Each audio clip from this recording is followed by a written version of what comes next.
most people that wanted to see Black Panther Wakanda Forever, I think already have, so naturally they are already talking about many elements of the film that are revealed during the course of the film, and specifically the ending of it, which introduces us to T'Challa's son, who is also called T'Challa. Now we know a little bit more in terms of how T'Challa Jr. was brought in and how long they were working on this for.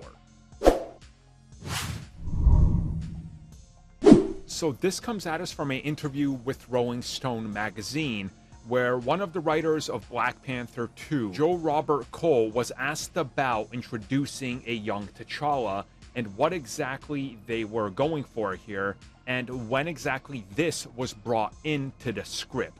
And he revealed that ever since they started working on the original script for Black Panther 2, even when Chadwick was still alive, that the idea was always to bring in a young T'Challa by the end of the film.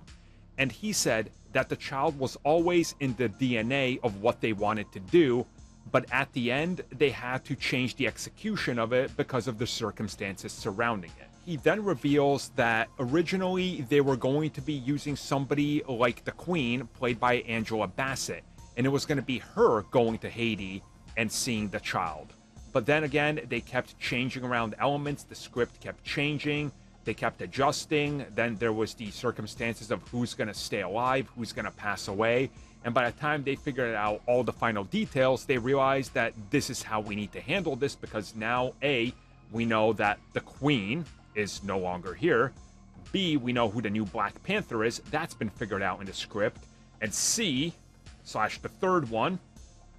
this is the only way that you can do it. Anything else would feel jarring. And he also did reveal that prior to Chadwick's passing, there was going to be a little bit more to deal with the child and exactly what happened off screen and how it gets built up to the revelation. But again, because he passed away, they weren't going to do something weird like CG or something like that. So they decided the best way to do it and the best way to handle it was the way that they did. And I know it's a piece of controversial content in the MCU now, because some people feel like it's disrespectful to T'Challa, others feel like it's the only thing they could do, so they did the right thing. And again,